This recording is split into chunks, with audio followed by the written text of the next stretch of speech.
All right, good afternoon. Welcome. Thank you for all attending here at VS Live. We love this event and we love the fact that it's on our campus. I'm Bob Ward, a principal architect here at Microsoft and the Azure Data team. This is all about me, right, this session.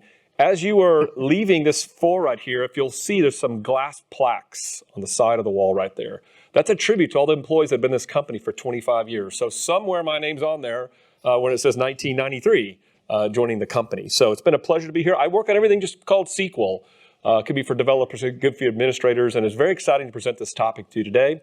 Davide, tell us what you do here at Microsoft, and you named this session. Why'd you call it this? So first of all, I don't have the plaque there. Not yet, not yet. Yeah, of course. Yeah. So Davide Mauri, I'm PM for Azure SQL. I'm basically taking care of everything that relates to developer in Azure SQL and databases. So that's why we decided to call this session what every developer should learn about Azure SQL, because Azure SQL is packed with features, right?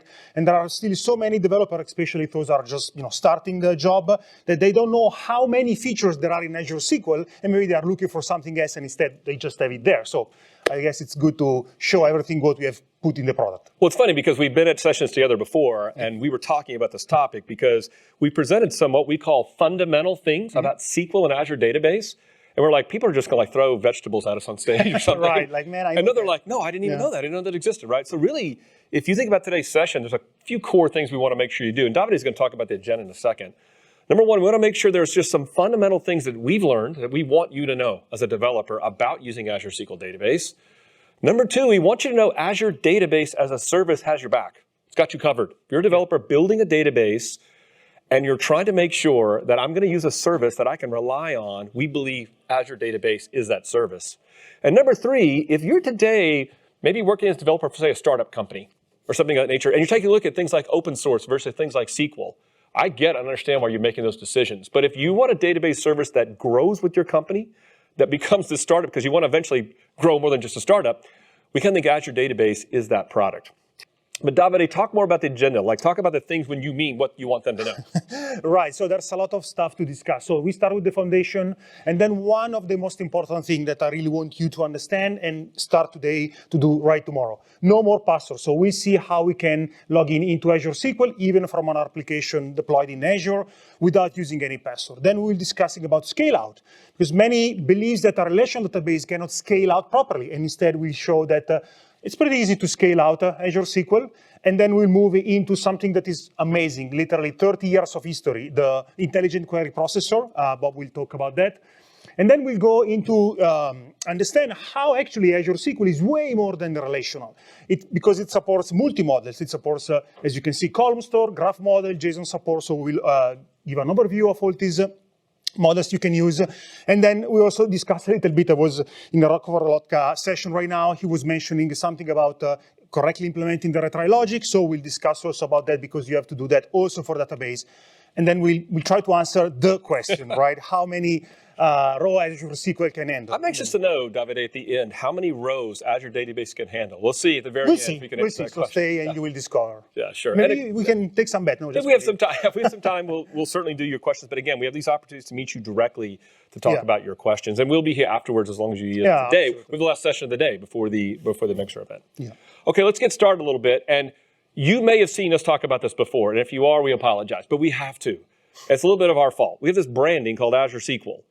And it's a family of cloud services. And people get confused about the differences between, so let's just briefly talk about them. Number one, if you want to run SQL Server, which you may know today, in a complete virtual machine that we manage the infrastructure, but you manage everything inside this VM, Linux, containers, Windows, whatever it is, that is your choice. SQL Server and Azure Virtual Machines. It's the quickest way for a lot of times people to migrate an existing SQL Server to the cloud.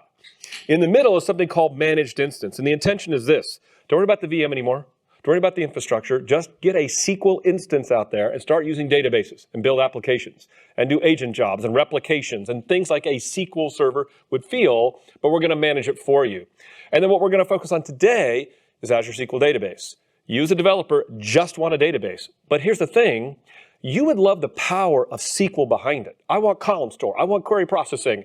I want what an engine can do for me with a database, but I just want to focus on the concept of a database. And that's going to be the focus today. We call that our highest managed platform as a service because we talked about earlier, we think we have your back covered, right? But we're going to provide you some rich functionality as a developer, which especially when it comes to looking at things that are built into the SQL language. So if you think about this below, this is the important topic I always mention when I talk about SQL in this context is it's the same T-SQL language across all this stuff. It's the same engine. The query processor is identical across this. Most of our customers today that talk to us, whether you're a developer, whether you're just starting out as an administrator, whether you're an architect, this is an and equation, not an or equation. So if you're thinking about how am I going to learn all this stuff, here's the good news. The providers that we're talking about today all work against this the same way. It's just that we give you some functionality in Azure Database to help take care of more things for you so you as a developer can focus on the app and the database. Okay, so when you do a database, one thing we want to make sure that you know is possible for you. We talked about growing with your business, is that we give you options to deploy a database to give you that kind of type functionality. To go from something that's less expensive like serverless, which we'll talk a little bit about, things like automatic scaling and pausing, reduce costs for you to build quickly databases, to something in the middle called business critical, and by its name, it's the highest level of availability. We're going to give a production database. To the last one, which we try to focus a lot when customers ask us, I want to build a production database for scale, something called hyperscale. Like, how would you like to not worry about space anymore or cores or anything else? Just give me a database that scales with my app. Davide is going to talk a lot more about that when he talks about this scale out concept, right? A couple things you might not have known. Number one, did you know that you can try Azure Database as a developer for free? When I put this slide up and mentioned this in the right-hand corner, somebody says that is not true. It is true. Go to that link right there, and you as a dev today can go actually start developing with Azure Database for no charge. And then this is very interesting down here below these last 2 points.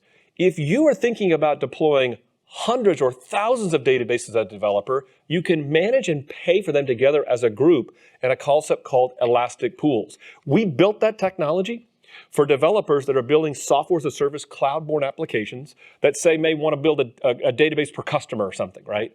But how do I manage and pay for all that? Pools give you that capability. And then when we talk about unlimited scale, you're going to see Davide talk about a concept called named replicas, where you can have up to 30 of these things to build out a scalable application. We call this concept service tiers. And the reason why it's important is that when you go build a database, you make a choice on what you want to use here. And here's the cool news. You can move back and forth between general purpose and business critical anytime you need with no migration. And you can move back and forth between general purpose and hyperscale with no migration required to do that. So if you make a choice that's wrong or you want to scale your business up at some point, you have these options. So when I was building this original content together, and I was showing this to Davide, he's like, Bob, why did you put all these icons up there and programming languages that everybody developer knows? I said, I'll tell you why. Because I've talked about in events before where customers said to me, well, SQL is just a .NET thing. Like, that's all it supports, right? Well, that's not true. We support all these popular providers and drivers, and some I haven't even listed here. So if you're wondering, like, I want to use different programming languages other than just doing C# with .NET, we have it. And we have the capabilities all built in these providers to give you the same functionality in SQL, whatever language you pick. Quick tip, you see that top link up there, ak.ms SQL Dev? That's a pretty cool site. If you go to that, there's quick examples for you to see how to do Node.js programming with SQL Server or even Go programming with SQL Server. So keep in mind that when we talked about flexibility, we wanted you to have the ability to use any programming language you desire in your application, your business, but still get all this great functionality from SQL. Now, one of the things, if you notice from the agenda we talked about, there's a little bit of a theme here. Security, scalability, and availability. Davide, I call it the meat and potatoes of SQL Server because I'm from Texas. Right. And you're allowed to use terms like that, meat and potatoes, right? And what it means is any core database engine has to provide those core things to any developer. And what I'd love from a cloud database to do is just do it for me in many cases. So if you're concerned, you're going to build an application and you're going to go to your company and you're worried about network security, we got your back. You can show them all these options for firewalls and private links and virtual networks and so forth so that your database can be fully protected as you connect it with your application. Whether you connect with it inside a cloud-born application or outside, we have the network security for you. Or wouldn't you like to make sure that your connections to SQL, to Azure Database, are fully encrypted and protected by a common protocol like TLS? Well, we have that. And in fact, we have it in such a way that the server forces that to make sure that applications will use the right level of TLS and be fully encrypted in its connection. But when you also build an app, you're going to connect and provide a login to connect to a database, right? You have that tedious process of doing that, and we offer all these different options for you. But what's really cool about the last two is, number one, Azure Active Directory gives all these really sophisticated options like multi-factor authentication, or the ability to connect to even like a kiosk type system. And you'll see when Davide talks about managed identities, wouldn't you love to move your app to a passwordless system with your database? And we offer that functionality in the cloud. And then here's one thing that I love about data protection is that we don't provide just rich built-in capabilities like always encrypted, but how would you like to remove masking logic from your code and put it in the backend declaratively in the server? That's what dynamic data masking does. Or, and you'll see this tomorrow in the keynote, wouldn't it be cool to have a blockchain inside the database itself without building an actual blockchain decentralized? We have that with something called Ledger for Azure SQL Database. And then we'll talk about injection in a second, about how we have services to help you as you build your app detect for possible injection scenarios that your code you may be building. So we think we have a very powerful lineup when it comes to security. So Davide, let's talk about this passwordless thing. What did you mean by this? When I saw you build this, I'm like, what does he mean by passwordless? Yeah, well, I'm a developer, so security for developers is kind of a little bit boring. We know we have to do it, but raise your hand who is excited about doing security in applications. It's like, meh. It's okay. There are more funnier things. But so it's nice that we can take advantage of this Azure.identity library that will automatically take care for us of logging into the application using a managed identity or our identity if we are working locally, because maybe we are testing on a local machine a connection with Azure SQL. So let me show you. It's super easy. I already have prepared everything. So this is a simple .NET application I created. And what I'm doing here is I have this method that runs a query and connects to Azure SQL, but before it uses this Azure Identity default credential to correctly get the right token that will impersonate or myself if I'm running locally using my credential that I use to log in into Azure, or if I'm running in the cloud using the managed service identity. And what is a managed service identity? This is my app service. So this is my application running in the cloud. All I have to do to enable that managed identity is go to identity and make sure that here it says on. After I click on and click on save, a user called DM who I am, which is exactly the same name of the application, will be created into AAD, Azure Active Directory. And then I can go in Azure SQL and go here, for example, and create using the regular create user and then also giving permission. So granting that user the permission to access my database. And there is no password involved. Here I'm just showing that I'm querying my database principal table where all my database users are listed. And as you can see, there is exactly the same name I used to build or to deploy the application. So just remember, this application name is exactly the name of the user that will be created for me as a managed identity. Now, this means that when my application will run, it will go and read the connection string, and the connection string is super easy, and is just right there. Here we go. Let me show you the value, because I don't have literally anything to hide. There is nothing here. There is no password. It's just the data server and the database. That's it. Automatically, that Azure Identity Library will ask to Azure Active Directory the token to authenticate to impersonate this user, and will present it to Azure SQL. And Azure SQL, given that I have created a user using the create user command, will actually allow that user to log in. And the result of this application running in the cloud, so let me go back here.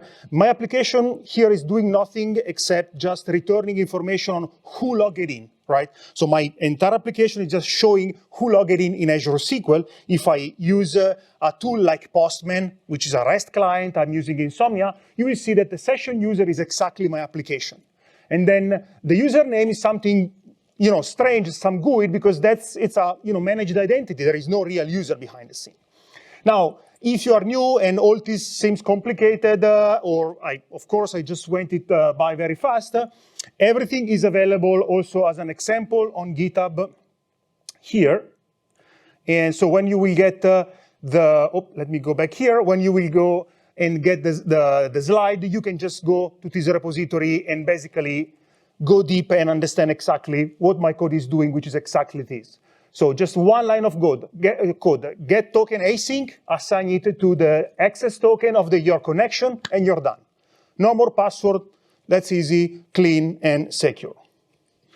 Yeah, Davide, Yep. I would say that for us, I think managed identity to us is kind of the direction that we want any application to use Azure Database, right? Because I don't want to worry about passwords. I don't have to worry about anybody hacking this thing. Yeah, exactly. Even multi-factor authentication, I don't even want to do some of that kind of stuff. I'd rather use a managed identity. So I have a user, but it's really not a normal user in terms of a person, right? It's just assigned to the application. It's an identity, exactly. Okay, nice. Okay. And super cool because it makes life super easier. And I don't know how many times I forgot to remove my password from GitHub and committed the code, and then I had to go and clean up everything, right? So the providers provide the capability for you to specify, I want this, and then Azure Database just has the built-in capabilities with Azure Active Directory to recognize one of these and just use it. Yeah. Awesome, terrific, thank you. Absolutely. Okay, so we talked a little bit about injection, and when we were thinking about this content before, we were thinking to ourselves, everybody knows what this is. Like, I don't even need to go present something in SQL injection. And I did it once, and then half the room were like, I didn't know it worked that way. Yeah. So let's make sure we understand how this works, why you can avoid it, and then how we have something really interesting called Microsoft Defender that can help you detect it. So first of all, what does kind of a SQL injection type scenario look like? Well, it's usually unwanted access to data. Unwarranted because of the fact that somebody is going to do something very interesting. They're going to try to inject code into user input somehow. And it could result in unexpected operations or even malicious actions. So we'll see an example of what that actually looks like. So here's the thing. You today probably build applications where you query data based on user input. Somebody inputs something in a web application, you take a value that somebody puts in, and you construct a string of SQL statements to put this together and fuse their user input, and that user input usually ends up in something like a where clause to go get data. Well, it turns out that people will take, and I mean, maybe you've seen this before, people will take certain types of input from these websites and even automate this and start trying to figure out what can I type in that's not a value to be searched, but actual code to run. And as it turns out, you're going to find that comments in the SQL language, which are great to use, are going to be the weapon to make this successful. So you're going to learn how to prevent it too. You're going to use something called parameters instead of building this dynamic string. Or you can validate user input. One thing that I do highly recommend as you're building code is to take a look at user input coming in, and make sure you properly validate it. And it's all about strings. It's all about processing strings. And again, Microsoft Defender can detect it. So let's see of what am I talking about? Like, what's an example of this? Okay, so by the way, in the resources slide at the very end, all the samples of what I'm using here are available. So does anybody look like familiar, this kind of type code right here, where I'm going to take in this sales order number as input. This is a command line application. David, I'm kind of old school, so I built a command line application. So I take a command line input that somebody can just type in, right? And my goal in my application is to go find these purchase order numbers from a table based on the input that somebody types in. Just think about a simple input screen field. Somebody types in something, you go take it, you construct this string right here to execute the statement. Now in SQL, when you have a column that is alphanumeric, like a string, the proper syntax is to quote it, right? So you put a quote, whatever they typed in, and a quote. And then you go run this. So what SQL will do, the provider will do here, is it'll take this string combined together and throw it at the server. And the server's like, fine, I'll just run it. So let's take a look at some examples using Azure Data Studio. Let's see what you think about this. So let's go over here. So here is that example. And here at the far right-hand side over here are examples of what the string can look like. So remember this. So the app is providing this quote and this quote. The user will type in this right here. Now you can see in the bottom down here that when that's a perfectly valid syntax, right? Bob or equals 1 equals 1. Can you see already what the attacker is trying to do though right here with this example? Does anybody want to just guess what he's trying to do? Get everything, right? Because or 1 equals 1 is true, but it didn't work here. It gave me back no results because of the fact that the user put in Bob or 1 equals 1. So let's scroll down a little bit and here look at the next one. So the app provides this one, this quote, and this quote, right? And then it sticks in this. So what the user input is doing is that. That should work, right? Or not? What do you think? What do you think it'll do? It's a syntax error, right? Because it's got uneven quotes. So that failed too.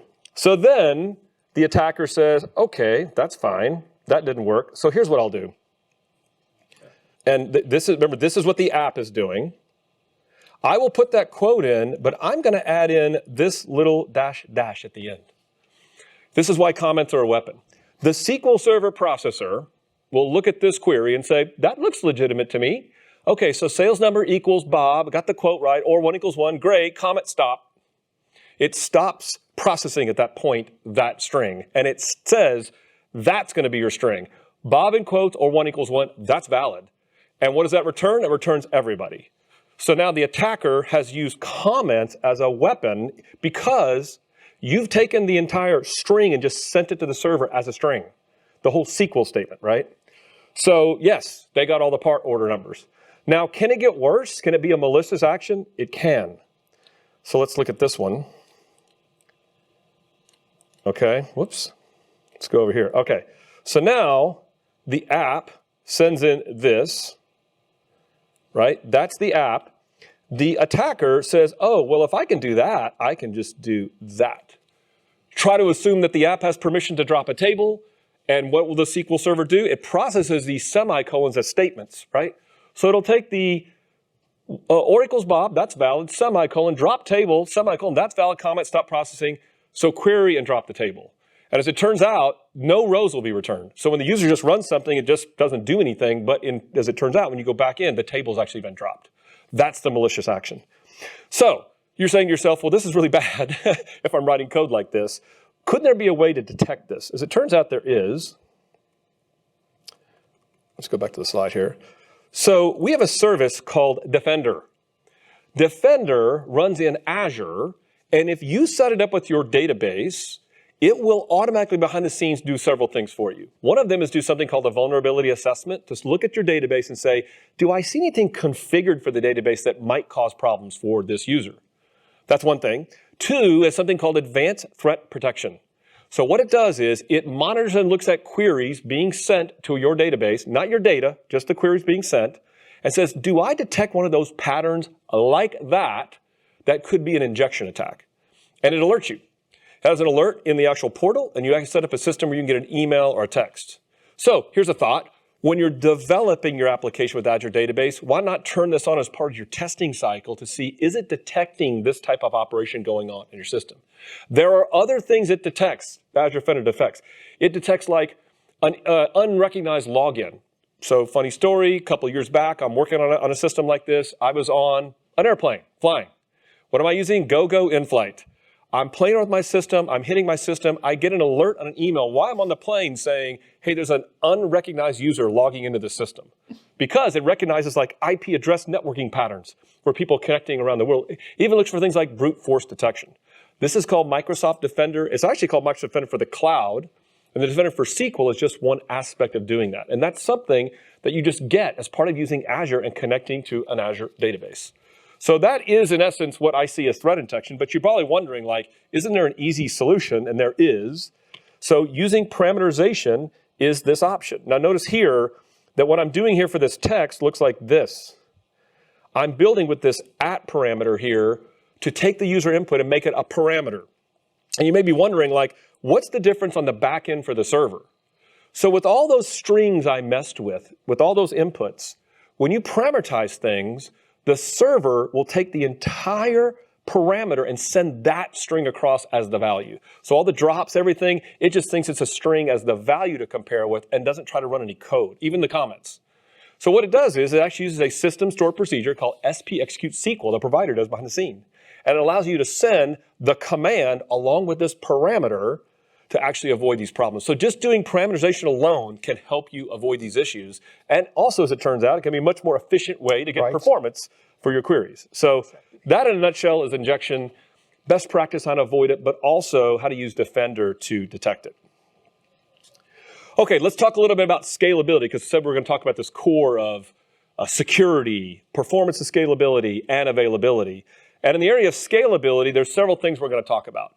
Number one, we already mentioned the idea of deployment choices.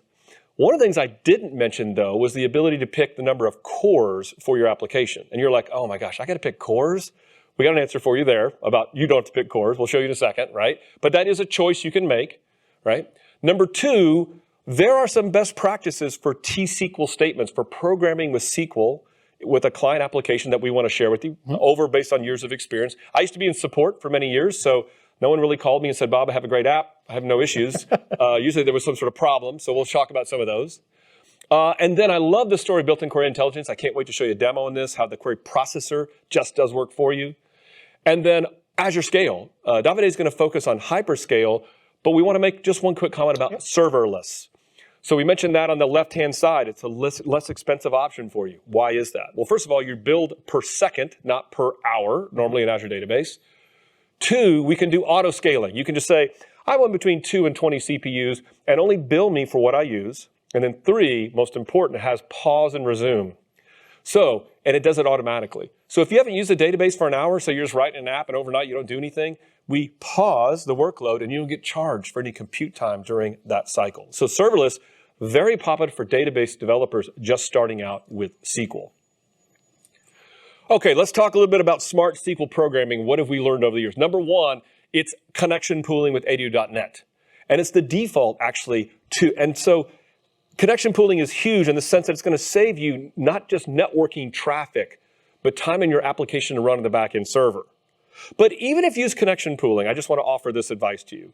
Do you need to connect with each query? I have seen this pattern, even with connection pooling, of connect, query, disconnect.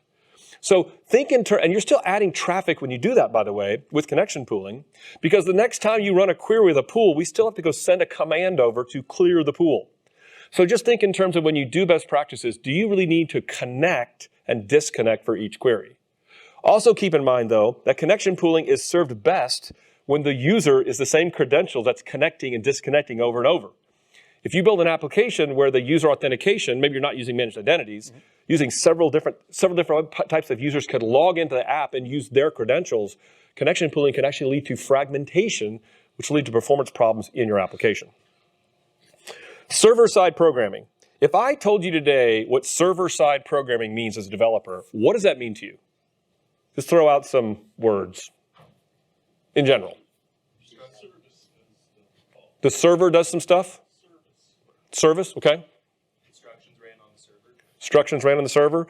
I mean, shouldn't there be scenarios where you should let the power of an engine do some work for you and do some of your coding there instead of putting everything inside your client-side app? Now, you do have a challenge when you do that, though. You got to coordinate some of these things. That's why you should go to Drew's session, because you learn about DevOps and how you can do SQL programming at the same time as your client-side programming, right?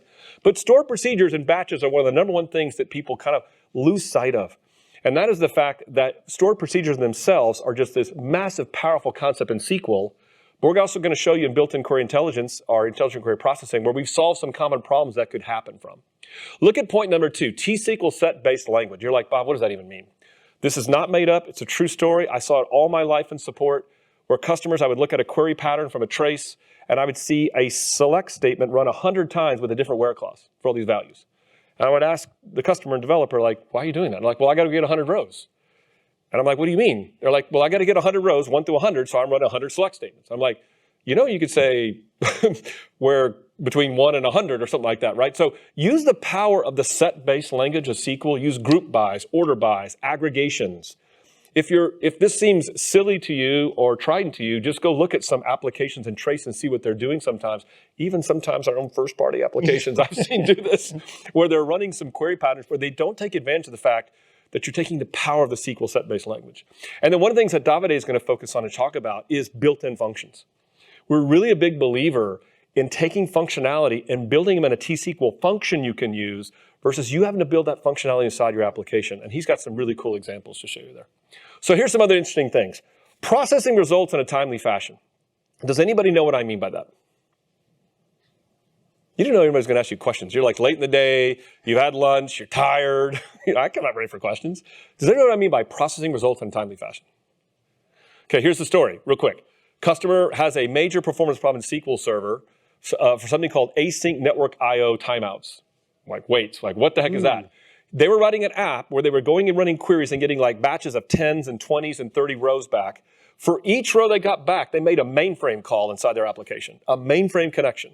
They would get a row, make a mainframe connection, do a bunch of stuff, come back, get another row. And they're like, why is the whole server blocked because of this? I said, well, because you haven't processed results, you're blocking users. You're actually holding locks in the database engine. So what this means is that when you're running queries against SQL, you want to process all those rows as fast as you can and then go process your data as you need in your application. Don't do it like one row at a time or make any delays in between those calls. How about multi-statement transactions? So one of the most common patterns I've seen is a customer just simply go begin tran, insert, commit tran, or just insert. And they're doing it like 1,000 times in a loop.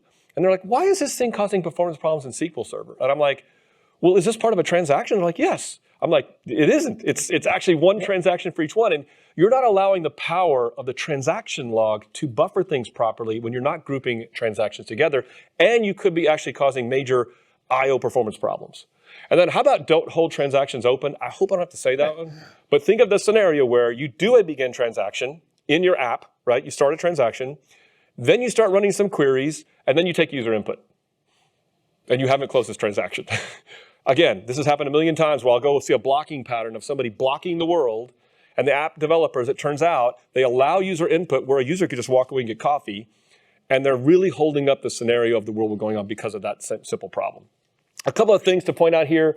I think the one that I would choose that's interesting is matching data types to columns. Yeah. Like I've seen this before where people run queries, have a data type like an integer they're trying to use as a where clause against a string column.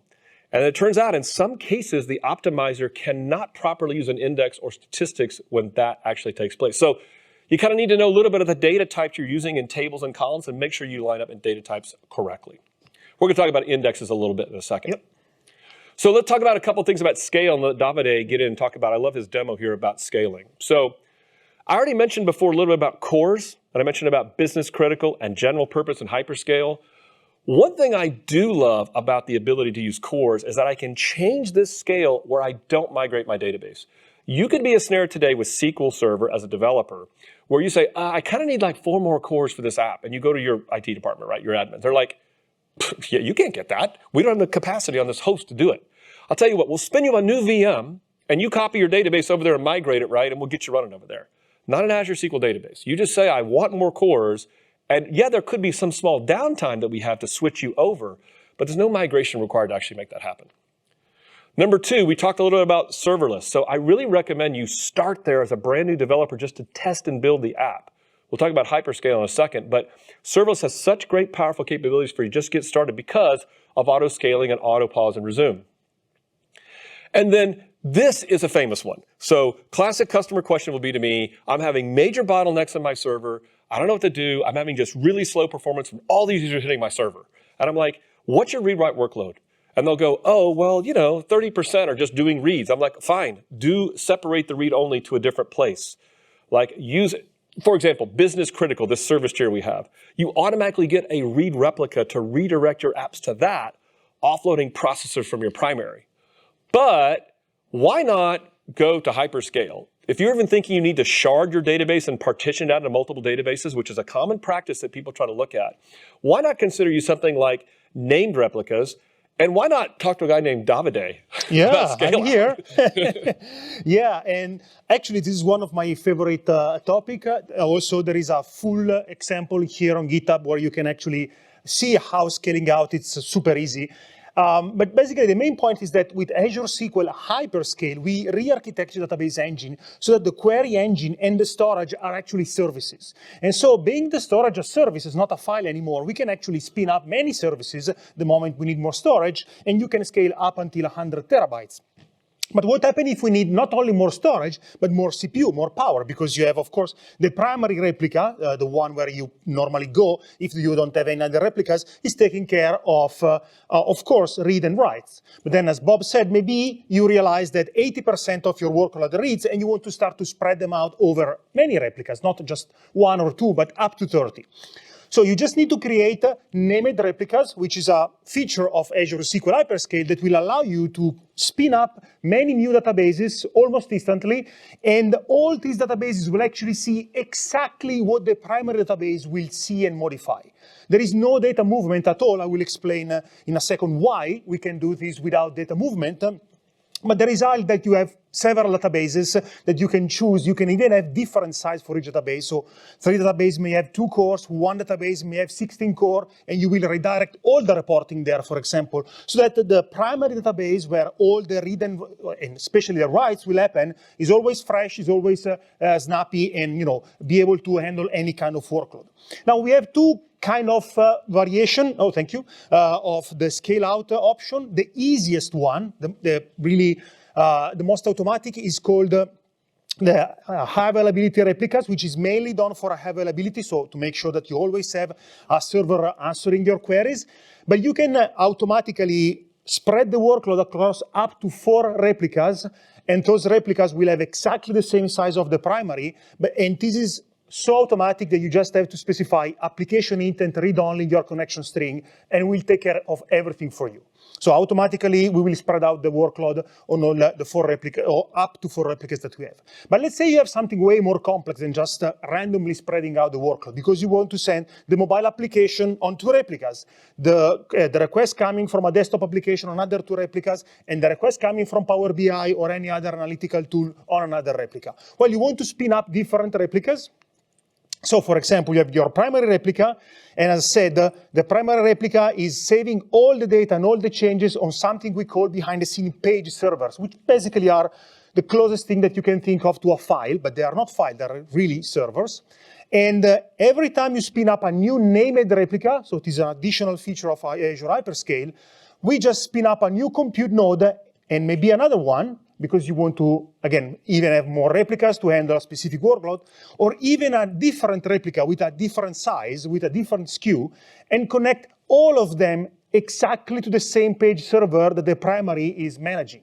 Which means that every time I make a change on the primary replica, all the other replicas are seeing exactly the same data, with a big difference. When I run a query, let's say on the biggest replica, the 16V core, that query is running on another machine, so it's not blocking. It's not using the resource of the primary.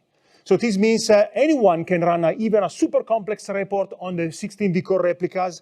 It will still work perfectly even on the primary and the primary replica because, well, there is nothing that will try to use the same resources. So this with Hyperscale is super easy to be done. You can create an almost infinitely scalable solution, and that solution is available at that link here. It's a GitHub example that you can just deploy in your subscription and just try yourself. It simulates a shopping cart, which is a typical scenario where you want to probably have a lot of scale out, especially during maybe peak times. So what are the best practices for you that you can start to do tomorrow, even if you don't want to use named replicas or you just have already a database and you don't plan to migrate to a hyperscale? Well, first of all, let's say that my best practice is use at least 2 connection strings for your application. One for managing all the connection that needs to read and write, and another one just for the read only.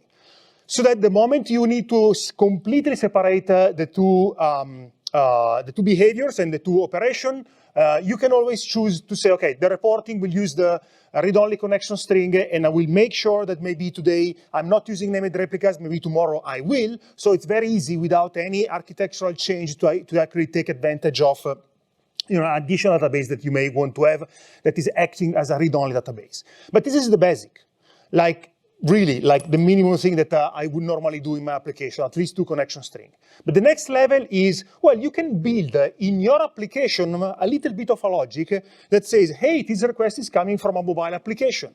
Then let's route it to these replicas if they are available, because you can always query some metadata to understand which replicas are available.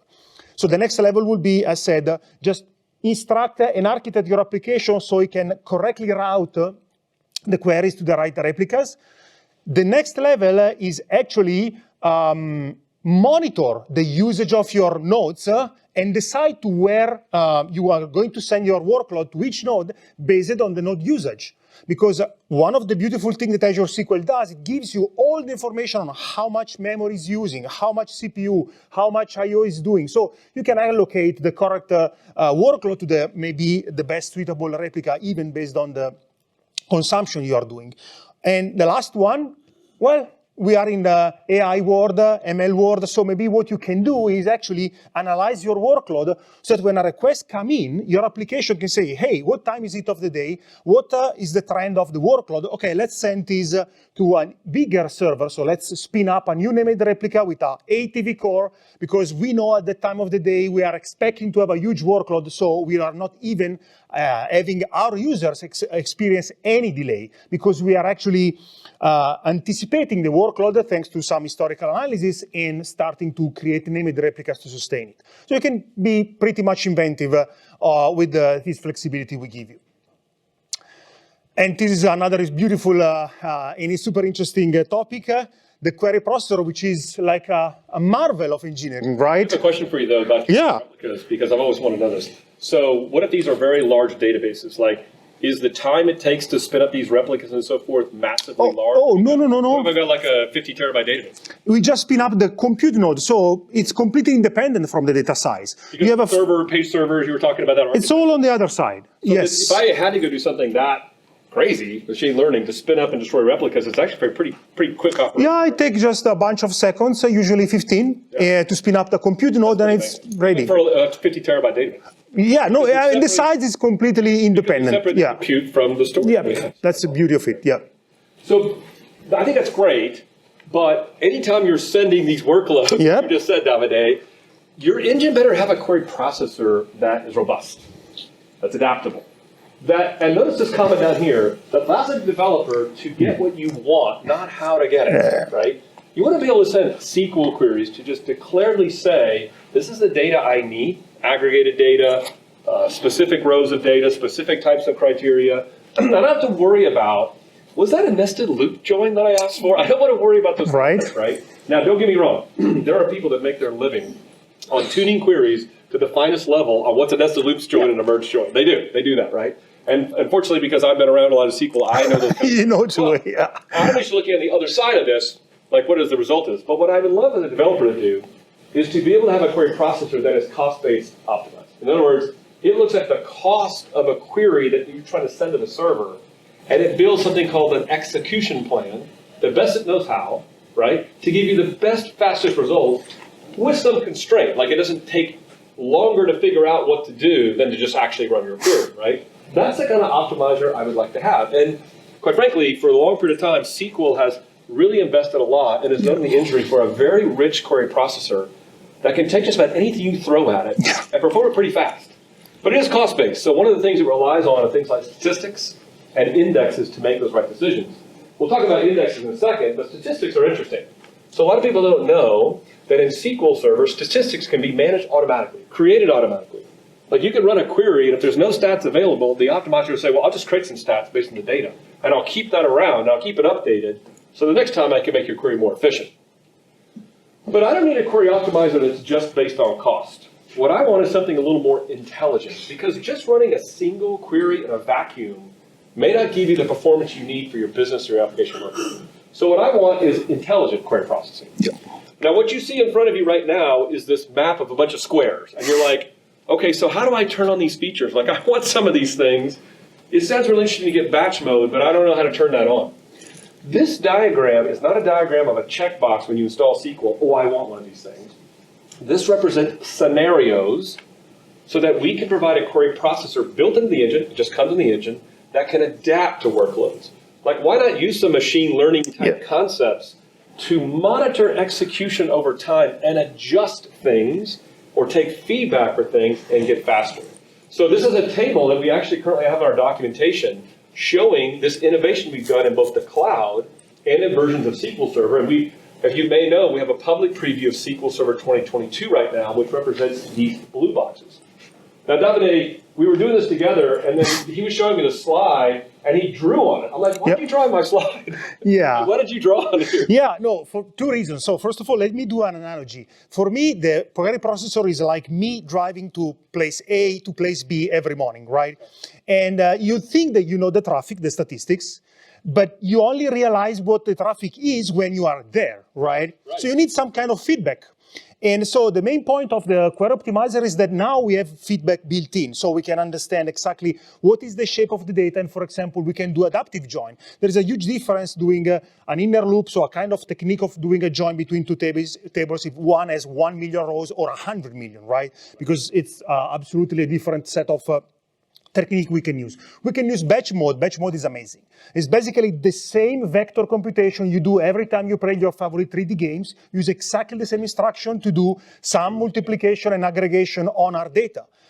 So that's amazing. And then we have something that is super cool, and I'll let Bob talk about that, but I highlight because they are called feedback and parameter sensitive plan optimization.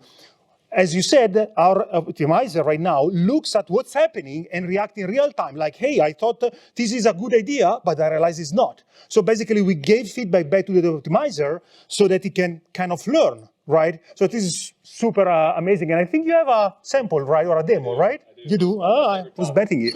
So here's the problem I face. I told you to do server-side programming. That means write stored procedures. There's an issue, a common issue that happens when you write stored procedures. That's called a skew of data. Yeah. Where your data is not evenly distributed across all these this information you're filtering on. And then all of a sudden now you run queries and you don't get the performance you need or you get inconsistent performance. That's called parameter sensitive plans. Okay, that's one problem. Two, the SQL Server Optimizer is pretty smart when it comes to running multiple processes. Okay, we have the ability to take a query and run it in parallel. We can parallelize threads within the engine that go after large sets of data to make it run really fast. There's a problem with that. We call it max degree of parallelism. It's been a big for many people because that may be a great decision for that one query, but it may affect everyone else. So I've spent a career at Microsoft trying to throttle my max DOP. So let's look at an example how in SQL 2022 and Azure SQL, we're building into the query processor feedback and intelligence to solve both these problems. Let's go take a look at it. So I recorded this to kind of show you the scenario. So what I've got this sample wide world importers database, and I built a stored procedure, okay? A stored procedure to go after supplier IDs, and it's just a simple query. You recognize this, right? Take an input as a parameter, an integer value, and then use this where clause to go find values passed in. Seems pretty simple, right? Shouldn't be that complicated. So it turns out, when I go run one of these with a value of 2, there are not many rows for a 2 in that where clause. And it's used something called an index seek, which is a very fast operation to only get a few rows. But he's happy. It looks like it runs. If you look at the value here in Management Studio, it runs extremely fast. SQL Server has great timing telemetry built in, right? So I can go look and say, oh, it's about like 20 milliseconds to run that. So I don't care if this runs a bunch of times or not. This is super fast. The application's pretty happy. Now, I'm going to simulate something called plan cache eviction, where a memory pressure comes in, and that cache, that execution plan is not in cache anymore. So I'm going to run a 4 now. Turns out for a 4, there's like millions of rows for a 4. So when this runs, the best plan for that option is something called a scan. Scan the whole table, that's like scanning a dictionary, right? And run it in parallel. So for that 4, that's expected performance.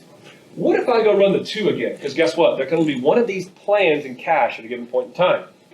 It looks like it runs extremely fast when I run it. Let me kick it off here and run it, right? And if I go look at the plan, it's now using this scan. But I only needed 3 rows. I had to scan the whole table to get 3 rows.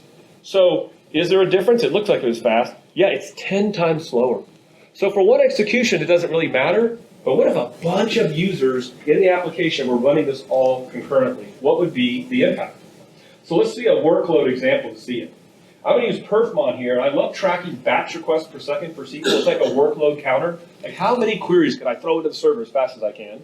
And I'm going to track CPU time. I'm going to see this same problem in that context. So I'm going to use a tool called OStress, which you can download for free. It's a way to simulate a SQL workload with a bunch of users. And I'm going to run 25 users at a time, all running the 2, and see what happens with an iteration of 1,000. And below, I'll simulate plan cache after I'm done with this first execution, and I'll run with the 4. So let's see what happens. I'm going to run this thing. Remember, it's like 20 milliseconds per execution. It's like 2 seconds total to run this thing. And if you go look at perfmon, this green bar represents our throughput and very low CPU utilization. The world is happy. But I'm going to come back now and introduce this problem called parameter sensitive plans. I'm going to go in, I'm going to do plan cache eviction, and I'm going to run one with the 4. What this is going to do is lock into cache this scan thing in parallel. So I'm going to come back and run the first one where everybody has to use this scan. and it didn't finish in a couple of seconds. In fact, if you go to Perfmon, you see CPU go to 100% because we're all trying to scan these things in cache, in memory, and the green go way down. This is performance degradation, or your user's calling you and say, everything got slow. That's what it sounds like, right? Very typical problem. And it's a very hard exercise to go figure out what the heck happened. So I had to even cancel this thing. It took so long to run. So how are you going to solve this? Well, instead of changing code, well, first of all, let's go look at the data.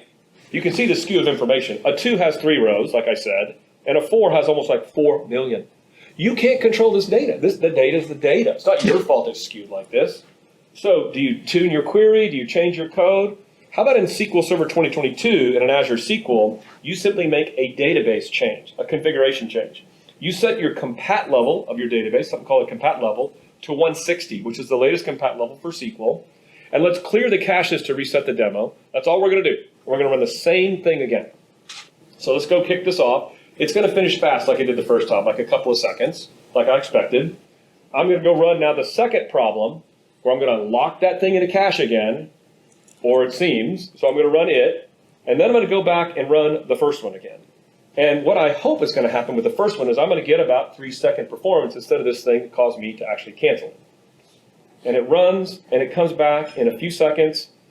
What happened? How did we pull off this thing? In fact, if you go back to Perfmon and look at it over here, you can see CPU got higher, this one execution, not always higher. But notice it's consistent. I saw no degradation in performance. So how are we pulling off this voodoo, this magic here, right? You have something called the query store in SQL Server that allows you to dive in and look at information. I can tell here that I've got what appears to be 2 queries. Because if you look, one's doing the seek, right? Here's the query that's part of that store procedure, and one's doing the scan. It looks like it's the same query. Turns out we have this concept called variance. So we can take a query execution plan and fork it into different paths. Now we don't bloat the plan cache and put 100 of these in cache. But based on different parameter ranges, we can actually go create multiple execution plans for the same store procedure and avoid the problem. Now, remember that first one that did, the second one that did parallelism? What if you were on a machine with, say, 32 CPUs and you were just running that query? If you did that and you configured SQL Server's defaults, we will use all 32 CPUs to execute that query. Which for this one, no problem, just a single execution. But what if I had to do this for like a bunch of other users on the system? What a bunch of other workloads are running while I'm running this? Wouldn't it be nice for the system to take its own feedback of execution over time and potentially reduce the number of threads, but still achieve the same performance? Reduce the parallelism, but get the same duration. And we have that concept called DOP feedback. It's going to use that query store to record information and look at statistics of execution and lower parallelism for a query, but make sure we don't harm the query. One of the philosophies we have in built-in query intelligence is do no harm. Like, don't make things run slower. Make things run more efficient. What you see on the screen here are trace events inside SQL called extended events. This is just showing you the fact that we started at this 32 value of parallelism, and that as we ran over time, what we do is we test out what happens if we run it lower. If we try to run it lower, is it slow or fast? And we just test it without harming your application, and if it's fast or faster, we keep lowering it. In fact, if you look at this example right here, we could potentially lower this thing all the way down to 12 in this system. I've even run tests in some scenarios where I've loaded it down to 2. So again, the idea is that while I'm running these queries in parallel, which is great for one query, I want to find a way to use the most efficient use of CPU resources, freeing up CPU for other things in my system. That is a nutshell of DOP feedback. Notice I made no changes to my code to make it That's amazing. I just turned on a database option, and the system, the query processor, looked at feedback over time to make intelligent decisions. And that's kind of the example, Davide, of built-in query. That's pretty cool. Yeah. Just like, what I was saying before, like we are driving and now we figure out, oh, okay, we have a problem. Okay, fortunately I'm allowed. Oh, it got turned off, huh? Okay. Okay. Okay, thank you. Yeah, so I was saying, just like, when we are driving and we figure out, okay, this is the time of the day I should take this road or the other road based on the real feedback. So that's really close to human brain, I would say. So but here's the thing too, Davide, this is just built into SQL. Like this Yeah. is like, again, a feature you turn on, you pay extra for, like this is just something we're putting into the engine itself. And so let's briefly talk about indexes some to kind of Yeah. shave off the whole performance idea. So This is one of the most least understood concepts in SQL that we've seen and least used concepts. Maybe you've heard of the concept of a column store before, and you buy separate products for that. Yeah. Turns out that in some data patterns, it's better to organize the data in columns instead of rows, physically storing that way. Couple reasons. One, sometimes it's just better analytic query-wise to only go after the columns you want in very large queries. That's called segmentation. Or two, and you maybe didn't know this, but compression is way more efficient when you do it by columns because you have a good chance that you can press more at a column level. We call this column store indexes. This is built into SQL Server, no code required. You just declare, I want one of these with SQL to use column store. It's very often that we see customers running analytic type queries. Think of like this one, like group buys and order buys. And if you didn't know what TPCH is, it's just a benchmark out there used a lot to show performance for analytic read type queries, like decision support queries. And this is an example of running one of these queries and seeing the fact that before column store, on a typical type system, it may have taken like a minute to run it. And just by adding a column store index, it went down to 4 seconds. And so when I show this to people, are like, why would I not use this column store index concept? Now, there's a penalty if it's a heavy write application. So these are not meant for OLTP type workloads. They're meant for more decision support analytic type workloads. And it kind of wraps in the whole concept of using indexes in general. Here's one thing you should know about SQL with indexes. Number one, you don't always have to have an index in SQL to be actually successful in performance. People always go out there, the first thing you do is create a table with 3 rows and create an index. You don't always have to do that. First of all, SQL sometimes, as I told you, can create statistics to help queries, especially in things that are small type size workloads or small size tables. But there are scenarios where you want to go do that. And row mode is more of your standard clustered versus non-clustered indexes, where clustered is organizing your data by an index in an order, and non-clustered being more of a way to seek out a query as a separable index pattern. Column store, again, is this one option we told you for a more columnar approach for analytic workloads. And then I like this, Davide actually put the slide together. When I first looked at it, I'm like, what is Davide trying to tell me here? Well, what he's trying to tell you is, here's some just basic concepts that you may not have known. In fact, if you need to go after all rows of a particular table, or especially like all columns, use a clustered index, because a clustered index is the data itself stored in the system. But if I want to go after a specific column separately, like an email address for a particular table, maybe a non-clustered index is a good idea. Now, here's something you may not have known. When you run queries in SQL Server and you go look at something like an execution plan, when you go to analyze it, SQL in the optimizer looks for possible missing indexes from your query and advises you to go add one. It's not a panacea. You don't go add every single index it tells you, because one thing it does is it doesn't know all the other workloads in your system. Right. It just knows that one query. So it could be that you add this index and that penalizes like other updates or changes in the system. But it's a nice little tip for going in and trying to figure out, could a given query I'm running potentially benefit from like a covering index or a clustered or non-clustered index? Okay, so let's flip and end this session by talking about some pretty cool stuff. Talk about different models, Davide, the built-in T-SQL support we talked about and why it could be a great advantage to developers. Yeah, so as the slide says, it's multimodal. Azure SQL supports JSON, supports graph, real graph, so you can query graph data. With Edge and Nodes, you can create a table with an edge or with a node. And we also support, of course, geospatial support, adhering to the OGC, the Open Geospatial Consortium. So you can query the data in a very standard way, and you can take the query you do in Azure SQL, put in Open Layer Map, and see the data. And of course, we also support geospatial indexes and other kind of indexes to make sure that the geospatial query is pretty fast too.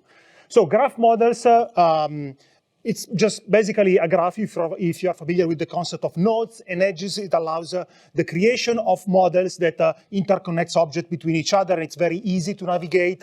We are using, there is a new keyword called match that allows you to specify a syntax close to Cypher that is a language introduced by Neo4j that allows to easily navigate complex relationship. For example, find all the Bob friends that are living in Seattle and likes Thai restaurant and show me the highest rated restaurant. So, for example, I can build this kind of networking-like query. There is a full example with a million rows, a million song table with, I think, 30 million likes and 30 million users simulating this kind of data at that Azure SQL Graph link where you can play with the data and see how easy it is to create a graph in Azure SQL.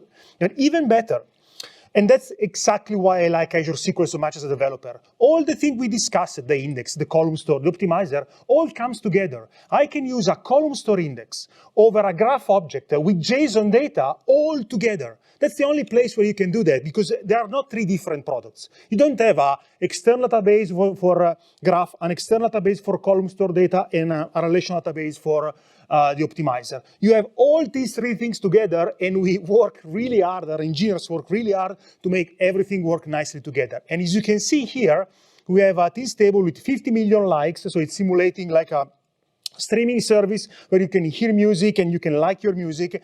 And we have 1 million unique song, 1 million unique user, and 50 million likes. On a 2 nodes machine, so it's a super simple and super cheap one, you have the same query without an index performing at 29 seconds, with a row store at 22 seconds. But since the query that is running, this example is like, show me what is the most liked song by my friend that are also liking the same song I like. So from 22 seconds, it goes down to 3 on a 2 nodes. So you can imagine that by putting all these different technologies together, you can just save time as a developer so that you can focus more on what you need to do. A nice interface, a nice API, a nice maintainable code, right? And just to prove that having everything together is a huge value for companies, here there is a company, a utility company, energy company, that decided to move from a specialized graph database back to Azure SQL because they started to realize, hey, I can have a column store over a graph. And this makes all my analytical queries so fast that it will not be possible otherwise. So it is a great example of how having all these things together can actually make your life easier. And of course, JSON. We support JSON. We are actively working to improve JSON support. You can send JSON to Azure SQL, and you can open it using OpenJSON or JSON value or JSON query, or checking if something is actually JSON. And you can use JSON as JSON, or since many times JSON is just a way to simplify how you serialize object into a readable format, but actually is a structured data. So you can turn some structured data, like our order here, into a table. And on that table, guess what? You can even put a column store, or you can query in joining with another table. So you can really do whatever you want in JSON, treating it as JSON or treating it as a table. And then once you have done your work, you can take or the original JSON, or the output JSON, or even a table, and using for JSON, taking whatever result set you have, and now returning it as JSON, making literally one line of code to read the result from Node, or from Python, or from .NET. Because with .NET, I do JObject.deserialize. With Python, JSON is already native supported. So it makes super easy to connect and consume data with Azure SQL. Today, when I create an API, I always use JSON as a way to send data from my backend API to Azure SQL, and from Azure SQL back to my API, because it just makes my life super easy as a developer. And again, here you have every time you see a slide, there is some resource, because one of the goals of this session is to give you an idea of what you can do. And of course, we are already going over time, but we knew that. But give you just 5 minutes for now. We have 10 minutes, right? Oh, no, we have 10 minutes because we are also using... We have 75 minutes? Yeah, it's 75 that? minutes with 60 plus the FAQ. We don't take the FAQ and we just go. Oh, and you also... you get a reminder. Yeah. So the goal here is to make sure that you understand all the options you have, and then you can go and dig in with the samples and the reference we are giving you. Last one is retry logic.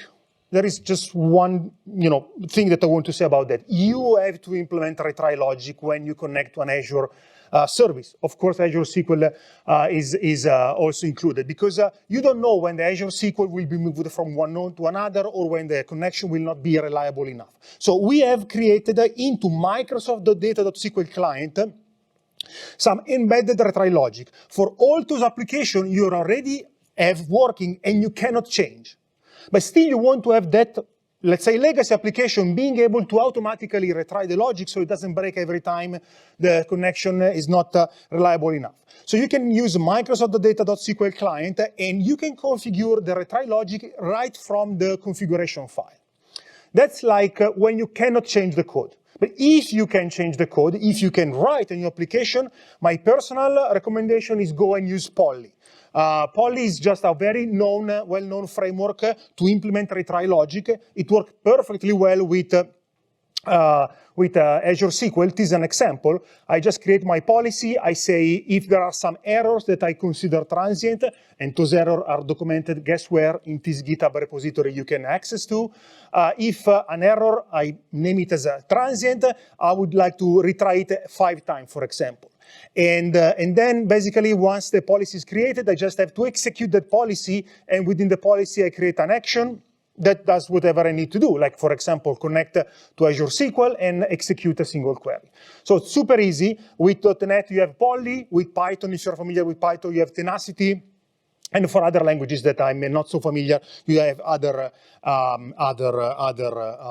options. But keep in mind, you have to write the code that is resilient to some temporary failure. Now, just before closing and having some questions, if there is one big question that I always get. Davide, why did you even put this up here? Like, you get this question? Last week, I have 80 million rows. Is Azure SQL a good fit for that much data? What do you say? Well, yeah, sure. But I don't know what maximum number of rows you're thinking about here, so. I don't know. So what is the biggest data you have ever had to deal with? Like 80 million, 100 millions? Like Who the is in biggest the 100 table you're millions? talking about, right? Billion? No one in the billion? Billion is there. Billion, yeah. Billion one, Billion back billion there. two, Okay. 10 billions? 145. 145 billion? That's pretty good. nice. That's pretty That's nice. Yeah, nice. that's okay. So, Davide, you were working with a customer. Yeah, that's a real customer data. There's a real test here. It was is a an query. example that Yeah. shows the Yeah. answering And I time. think when I looked at this, I couldn't count the number of commas. Like, how do you put the commas for this? Yeah. It's 1.6 trillion. Yeah. So we had this one customer. At the time we took the screenshot, it had 1.6 trillion rows in a single database table. Now it's over to 2 trillion rows. Yeah. And that's the time you get from executing a kind of time series query. So the timing here you can read, the answer was 27 milliseconds. The top was compiling, but once the plan is compiled, as it is in cache, it just took only 27 milliseconds to scan that range of data.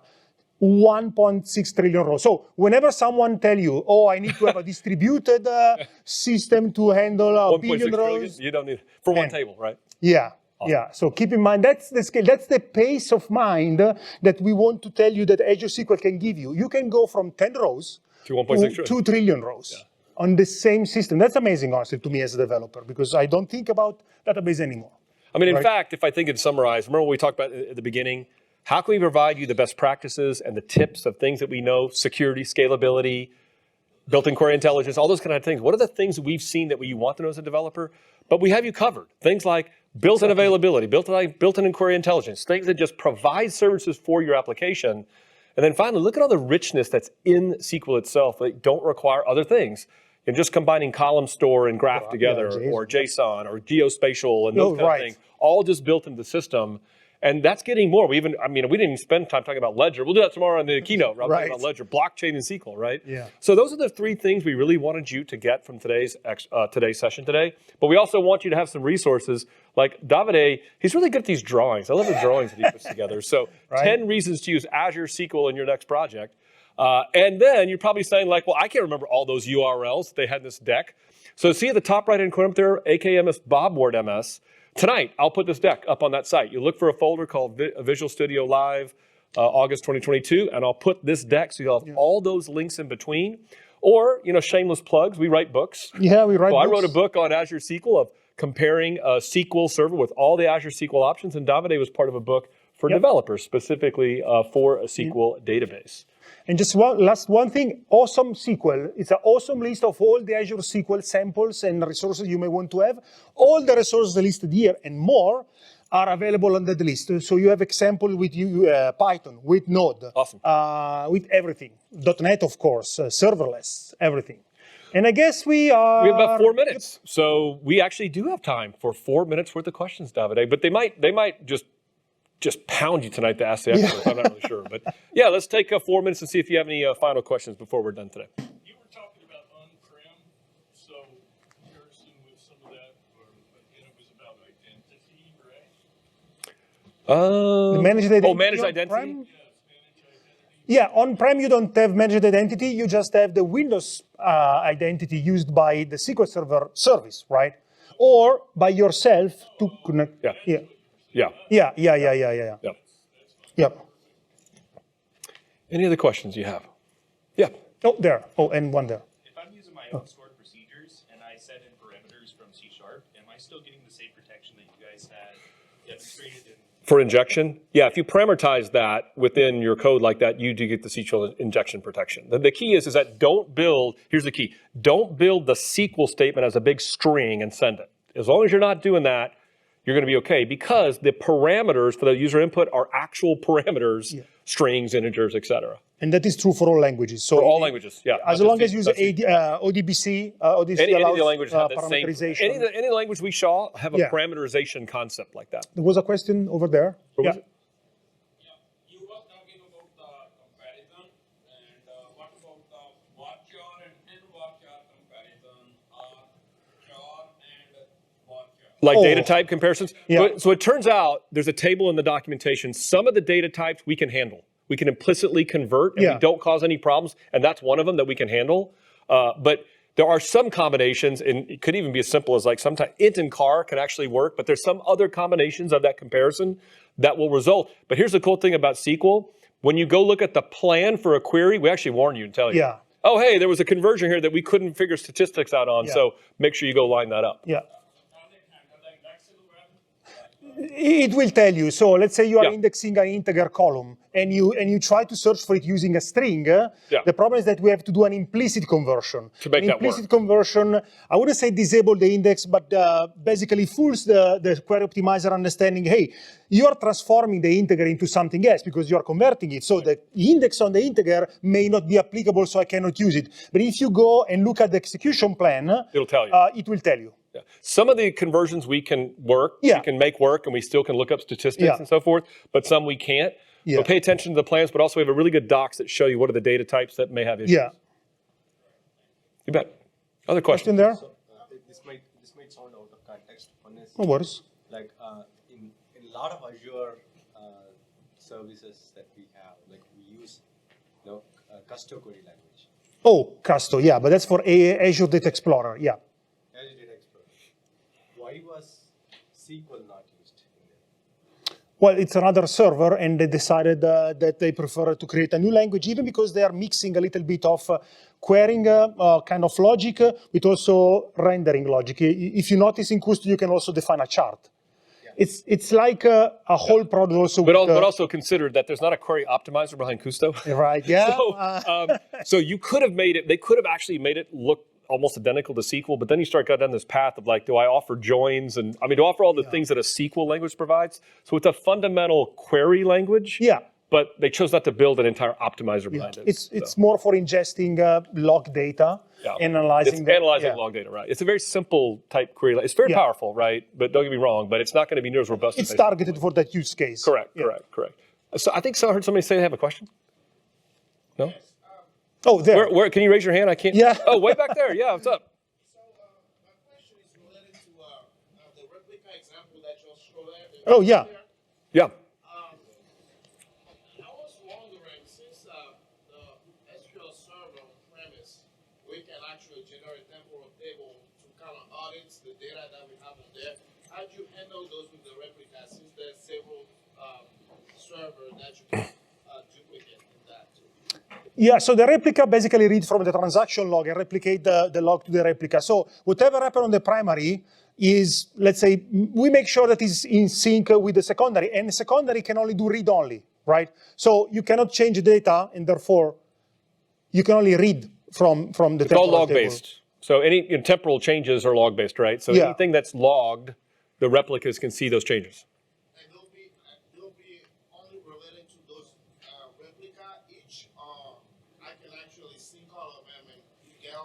data back from all of them? You can, you only have one option, is that all the replicas will always see all the data that the primary changed. So if someone make a change to the, to the table in the primary, and that change is also stored into a temporal table, all the secondary will also have access to the temporal table, yes. Yeah. It's not something you can choose actually not to do, because since we're reading the transaction log, to keep consistency, all the secondaries will actually see exactly the same data. So you recommend using more the logs and the temporal table in that case for the replicas? Well, remember, a temporal table is just a historical table that's logged. So it depends on the use case. It doesn't matter. I mean, temporal has a certain purpose for it. These replicas would show temporal changes as well as even just any change. The replicas should be used to offload a read-only workload to another node, so that it doesn't basically fight to get resources from the same node where also the writes are happening. Because remember, temporal have a very specific purpose for historical information. And replicas are showing you all the changes. So if you deleted 100 rows, the replicas would not show you those 100 rows, right? Temporal is doing a history of everything. So it has a specific use, right? Hey, guys, I'm sorry. Yeah, thank you so much for your time today. I hope you enjoy the rest of the event and come meet the Ask the Experts tonight. Yeah, and see you tomorrow. We'll see you tomorrow as well. Thank you. Thank you.